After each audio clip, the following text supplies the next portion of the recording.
Get stuck with music. 30 Seconds to Mars was like a pretty decent band. Yeah.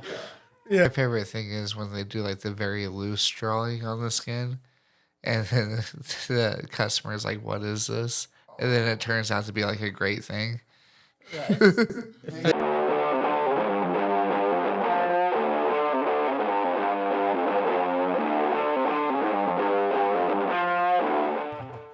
Hello there. My name is AJ Miller. I'm a tattoo artist. Originally, I'm from Oxford, England, but I am now a current resident in Sydney, Ohio.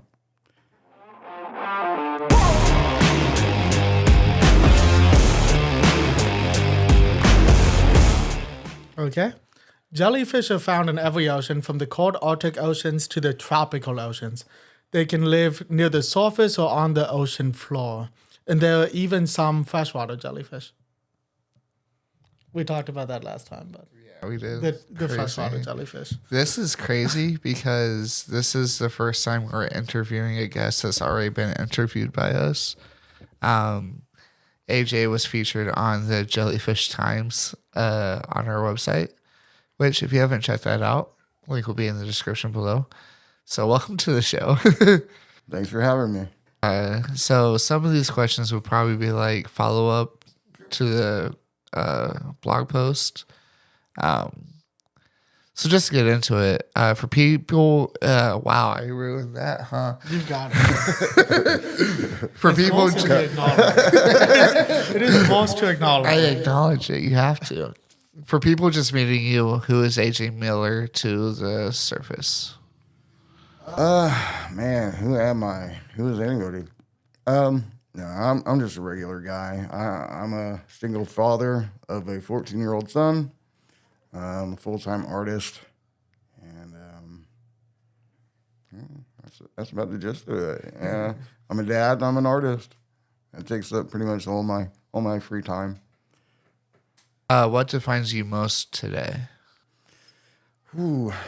I guess all the struggles I've been through are defining who I am today. So you were born in Oxford. Do you remember about your early life there? Yes, I do. Lots of really cool medieval castles and lots of history in the country. I recall, well, they don't have things like shopping malls, well, they didn't at the time over there. If we wanted something, we'd have to go into town in the marketplace.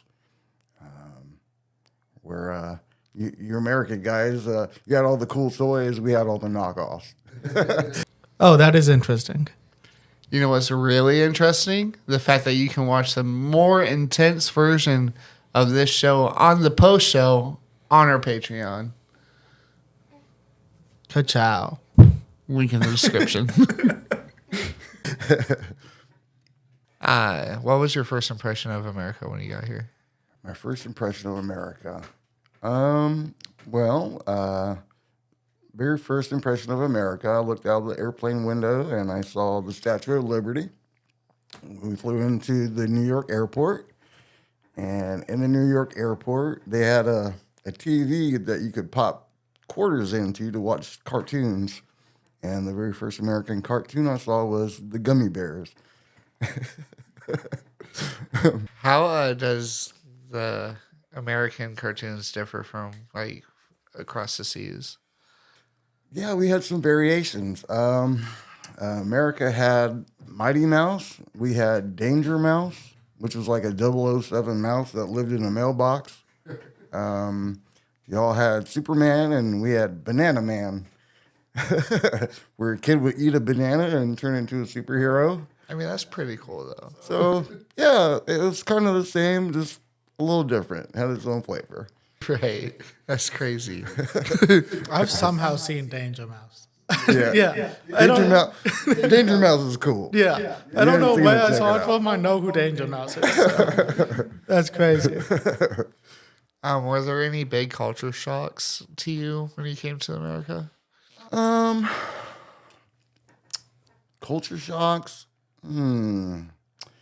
I wouldn't say any big culture shocks. maybe some differences in language barriers. Everybody in England somehow doesn't speak English. You know, they've got their own like variation of English, um, as far as different slang words and things.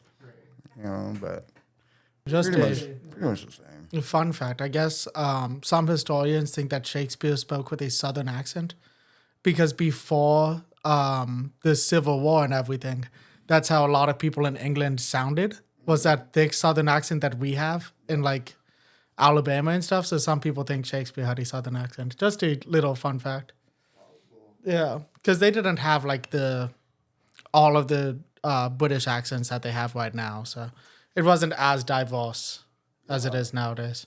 They say that the word hillbilly actually comes from you know, people being called James over in England. So that's pretty neat how it translated from, you know, England over to the southernmost parts of America. Yeah, it's pretty cool. I got sidetracked. I'm sorry. I'm sorry. That had nothing to do with this interview. I had to say it. When did art become something that was prominent in your life and help define your identity? Well, my grandfather was an artist. He was a published comic artist for the local paper.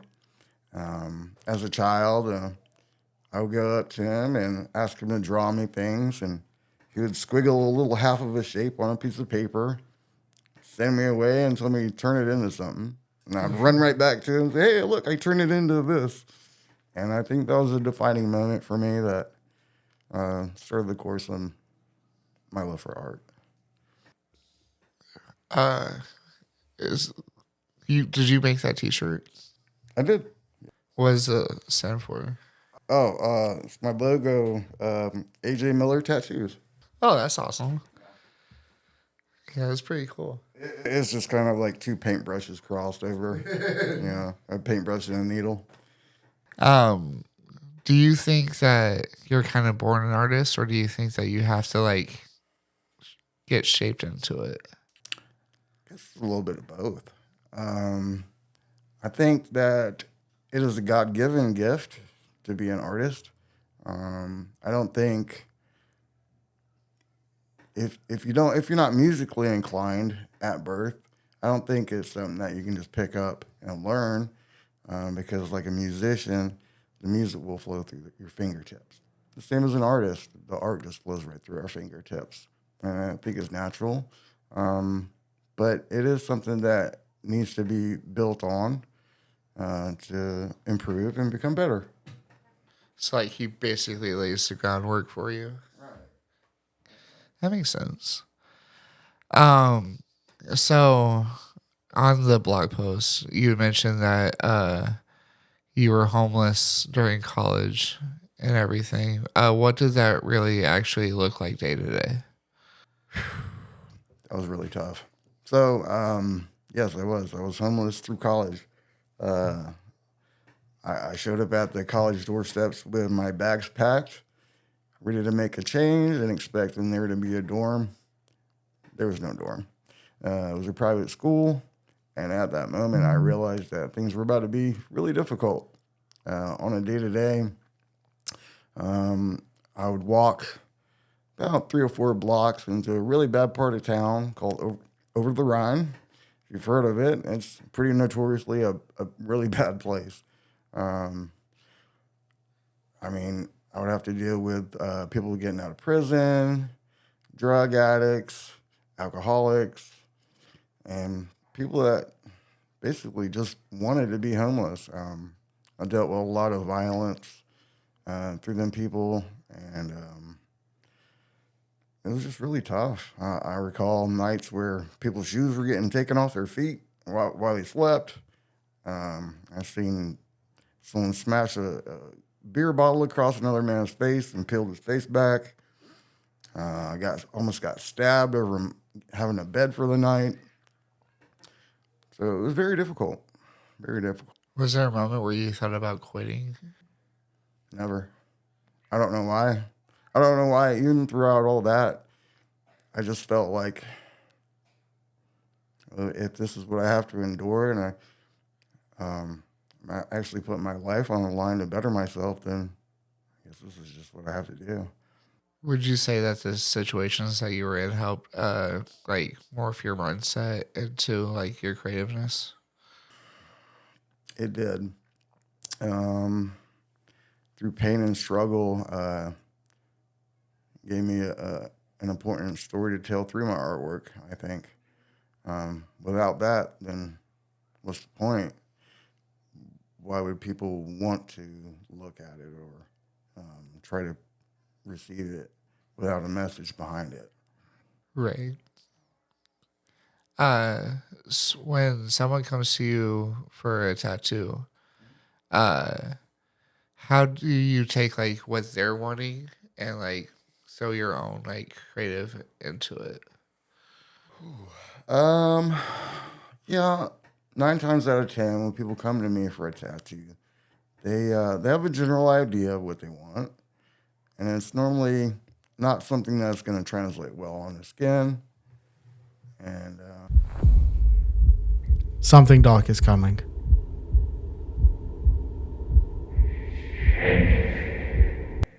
Hey guys, the Jellyfish Manifesto is going to be on Patreon. From now on, every guest will have a Manifesto episode. So if you want to see me every other week, head over to Patreon. It'll be $3 a month. I mean, I just kind of use all of my training that I've had, and I try to morph it into something that's going to be more impactful, more vibrant, and last them for their lifetime, and something they're going to look down on and, oh yeah, I love that for the rest of their life. So Yeah. How would you describe your art style to someone who hasn't seen your stuff? my art style is kind of a mixture of like 80s pop, um, 80s cartoons, graffiti, and a mix of traditional tattoo work. The cartoons, does that have anything to do with like the cartoon that you saw when you came to America? Yeah, that was like super huge to me. Um, the phenomenon of the 80s culture cartoons was huge and very impactful. He-Man and God, all those really awesome 80 cartoons just kind of blew me away as a kid. And I don't know. I just wanted to kind of, I mean, originally I wanted to be an animator, but then I realized how difficult that was and how many frames of artwork it took just to get for a few seconds of film. So, Yeah, I saw like a single episode of Family Guy takes over a year. crazy. It's crazy the amount of work that they put into it. Right. I met an animator after I graduated high school, and he did a movie. I think it might have been one of the Finding Nemo movies. It was either Finding Nemo or Finding Dory, and his job was just to animate the coral reef. There were other people for everything else. He only animated one thing, and he said it took forever. Yeah, that's crazy. It's a lot of work. It's a lot of work, and not many people were hiring for animators except for Disney. Yeah. And Disney, you had to go through a certain college, and they only selected a certain few out of that college. So I was like, okay, well, that's probably not going to work out. So I started to learn other things, and tattooing actually just became like a hand-to-mouth thing where I was able to put food on my family's plate. I think it's probably easier now with like YouTube for people to build an animation portfolio. But I mean, it used to be difficult. You had to know people, and yeah. Absolutely. Now we got AI. You just, hey, make this, blah, blah, blah, blah, blah, and boom, there you go. You know, it used to take, like you said, hundreds and hundreds of hours, frame by frame by frame by frame, you know. Especially like the hand-drawn stuff. Because now you can make computer-generated animation, which you still have to model it and everything, but You're not drawing every frame by hand. Yeah. Not Maverick crying. You've connected with a bunch of different celebrities. How did that start happening? Oh yeah. Through the last COVID lockdown, um, I was in a weird position, and I had a bunch of free time during the COVID lockdown, so I started to draw and decided to draw a portrait of a celebrity, and I posted it onto a online art Facebook group, and the celebrity saw it and reached out to me, and ended up speaking with Jared Leto, which he's gotten a lot of bad press, but let me tell you, from just a personal phone call, he's actually a pretty nice guy. A lot of the things he said to me always stuck. He said that being a famous celebrity isn't as great as it's cracked up to be, and they're actually pretty envious of just regular people. They just want a regular life, but they're too busy. Yeah. Yeah, sometimes I think the bad publicity is on purpose, it's for like promotion and stuff like that. I thought he's a good guy. Yeah, he's a pretty good guy. All the bad publicity about him, it might have been intentional, because even bad press is, it's press. So, I think his biggest issue is he just picks movies that flop for some reason. in that Suicide Squad movie, he said that half of what he did got cut.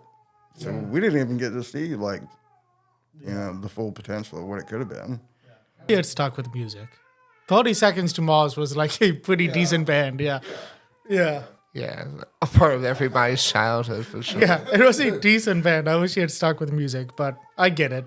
So from that point, I realized that celebrities they liked when people drawed portraits of them. So I started to pick celebrities, draw a portrait of them, send it to them, and I've developed a lot of friendships that way with a lot of celebrities. Is there any one of them that you used to like have contact with? No, it's pretty much just like, a big thank you. I appreciate you. Get to know each other a little bit, and then they carry on with their days. That's really cool though. A lot of people don't get to experience that. Terrence Howard was really cool. Very intelligent man. Very nice, down to earth man, and that was probably one of my better celebrity experiences. Do you have any advice to someone who's struggling and would want to pursue tattooing or art in general?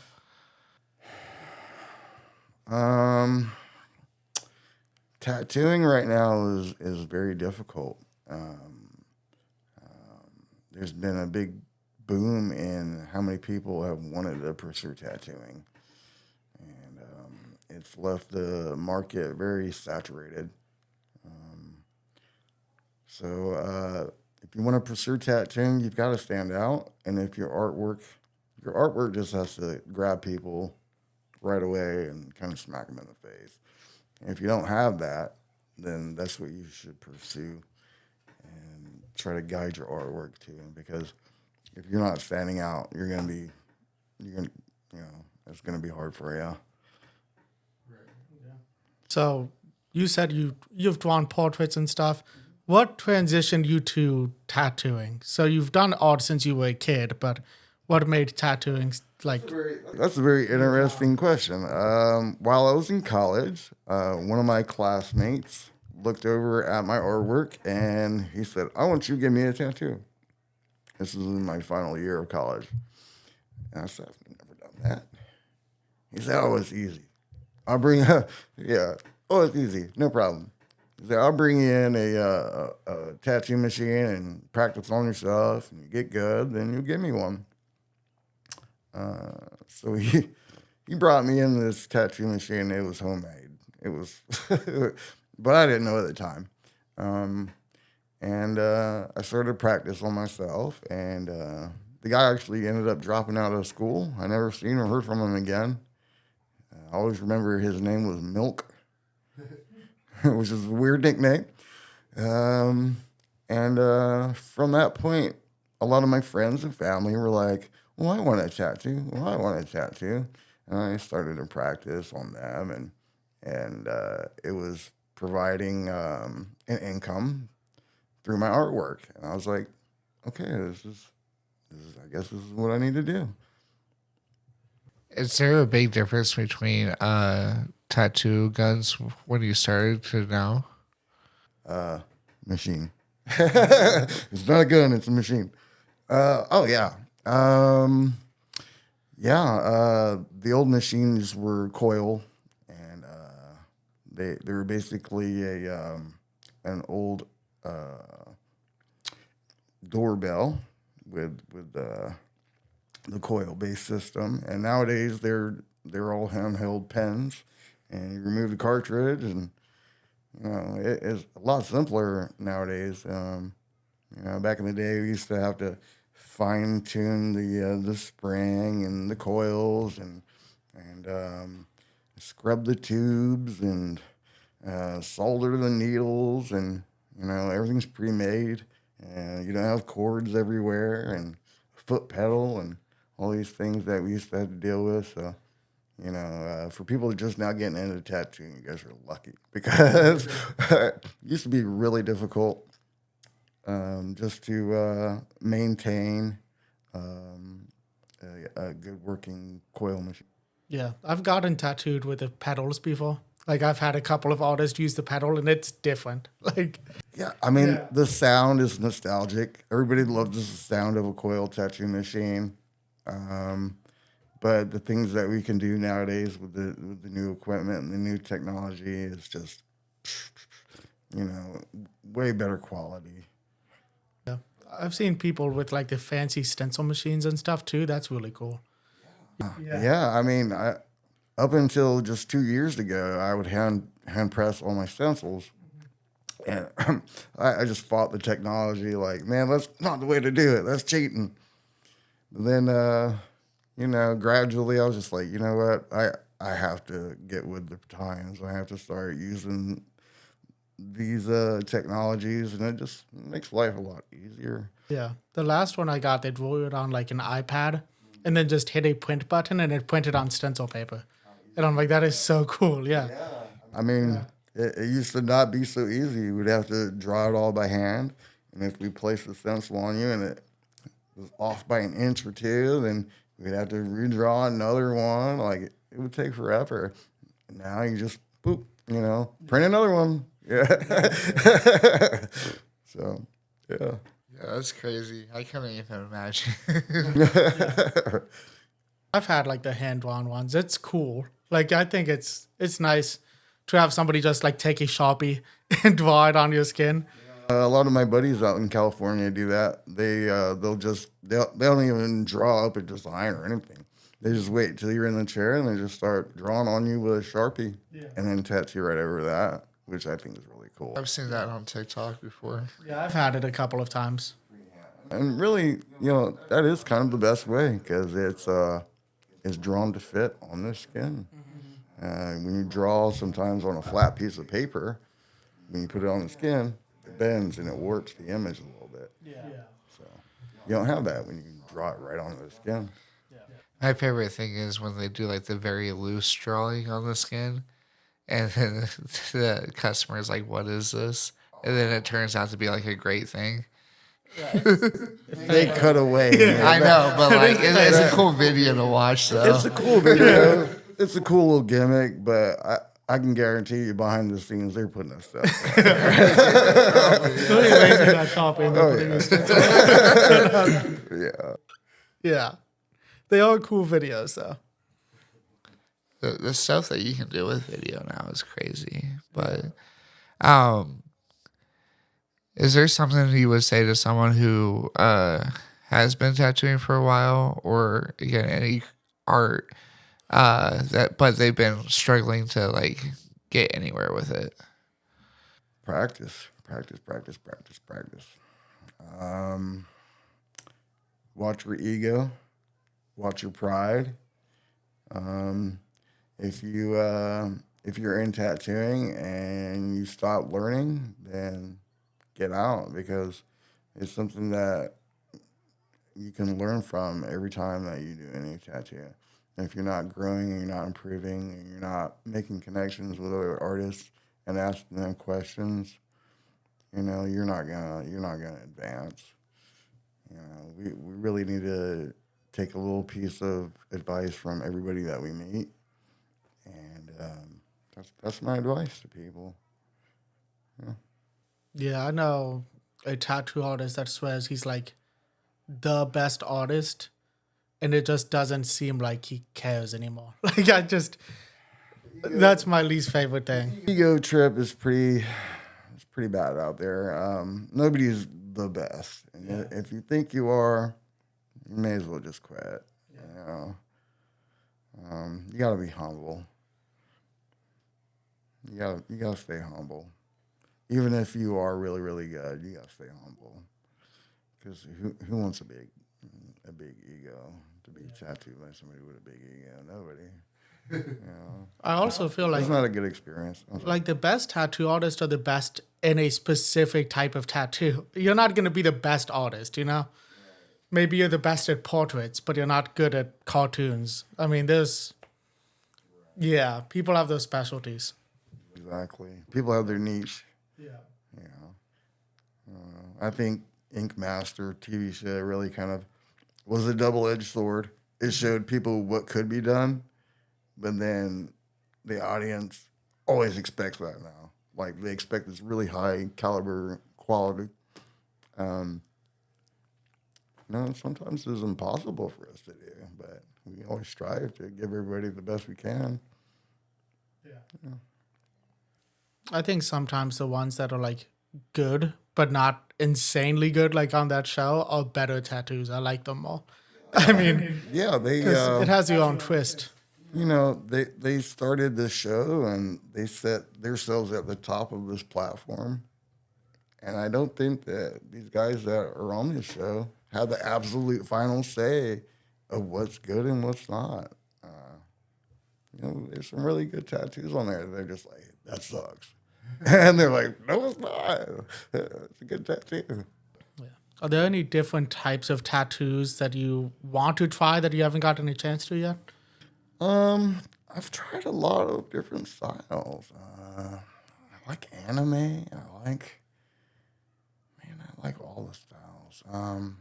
I'm not too fond of some of the new ones, like cyber sigilism and Euro trash, and what's the new one? I think the newest craze is just like very simple. What do they call it? Ignorant style. I think that's just a cop out. Like, you just can't draw. Just say that. I've seen a lot of ignorant style tattoos. I agree. Yeah, I get it. It's Yeah. awful. So, but I'm open to try anything new, anything to advance my portfolio and gain any insights from. Like I said, it's an industry where you're constantly learning something new, and if you're not, then like I said, just quit. What do you think about people using 3D printers as tattoo machines? 3D printed tattoo. That's a new one. I haven't heard of that. They That's a new basically, thing? like, switch out the nozzle for a tattoo, and they put a flat design instead of something raised, obviously. But they put the flat design, and you just put your hand in there or something that you want tattooed, and it tattoos it. Yeah. It's weird. Oh, okay. I know what you're saying. Yeah, there is a new machine where you can sit in a chair and put your arm in, and the 3D printer will tattoo. It's called Black Dot. It's not a good thing.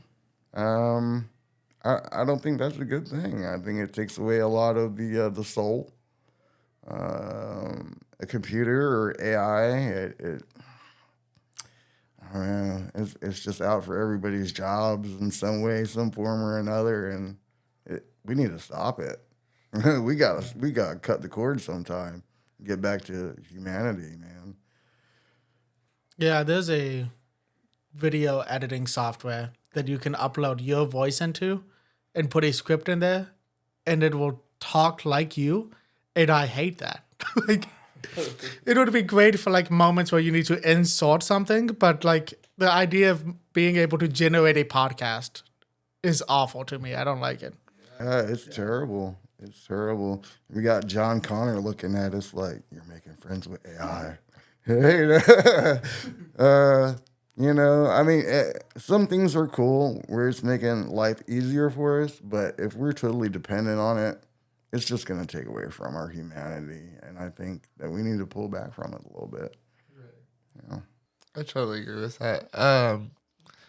You said that your definition of success has changed. What does success mean to you now versus earlier? Yes. Earlier in my life, I envisioned success as a financial thing. The biggest house, the nicest car, the newest things. I don't view it like that anymore. And I don't think other people should. I think success should be measured by your own personal growth as an individual, as a person, or whatever craft you're in. So.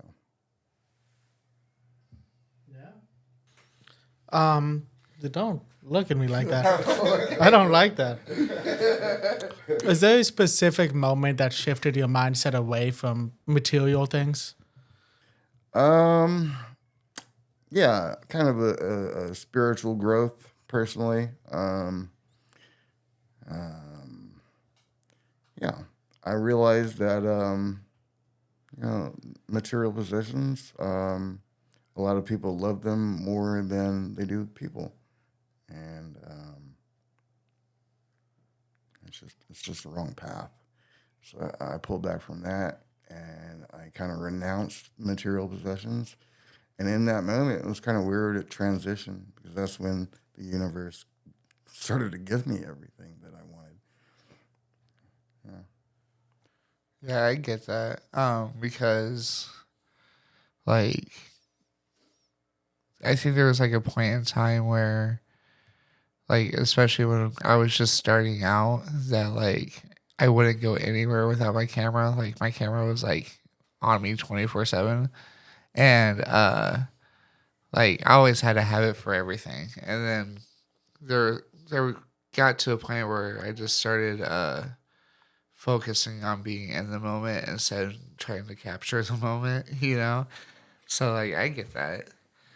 I have a weird issue with cameras right now, but we'll be out somewhere and my wife's like, "Oh, you should take a lot of pictures and videos for like your YouTube channel." And I'm like, "I just want to hang out." You know? Yeah. Like I get what you're saying, but I just want to hang out. Yeah. Or I'll even be like, oh, I should make a vlog of like what we're doing today. And I'm just like, no, that's not happening anymore. We're not doing this. What's a dream project or tattoo that you've been wanting to do? Oh man, dream project. I'd like to do some collabs with other artists. There's so many talented artists out there anymore.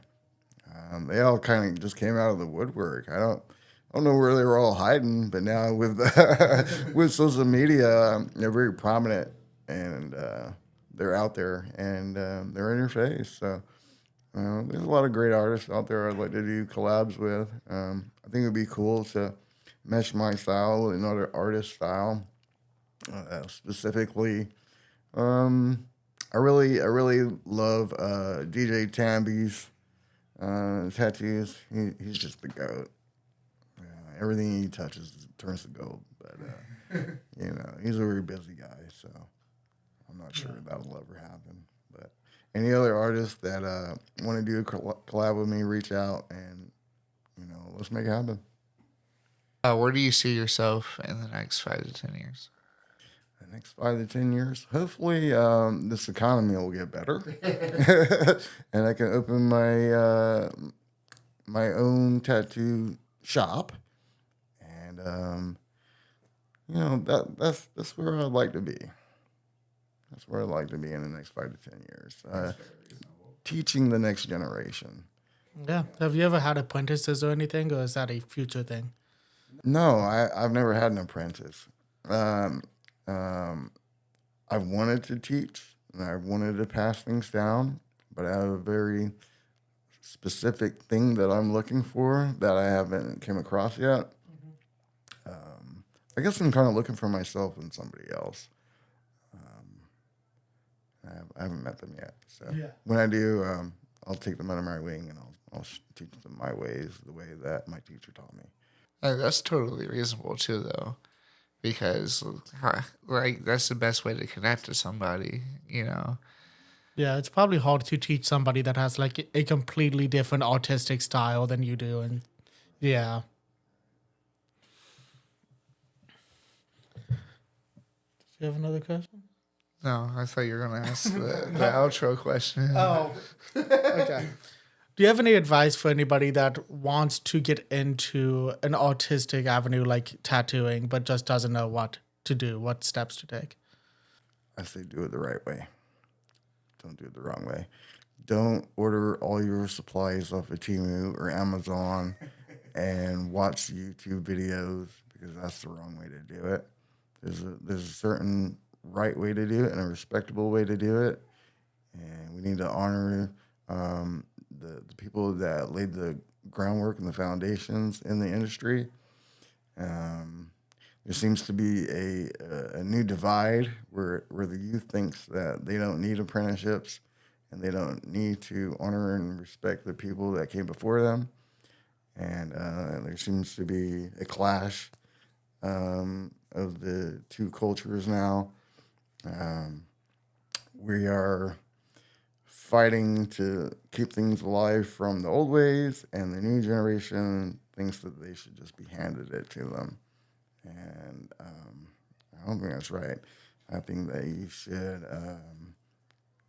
build a portfolio of artwork, and if it's not up to par, you need to go get some art school training, and then take on an apprenticeship and learn from a teacher.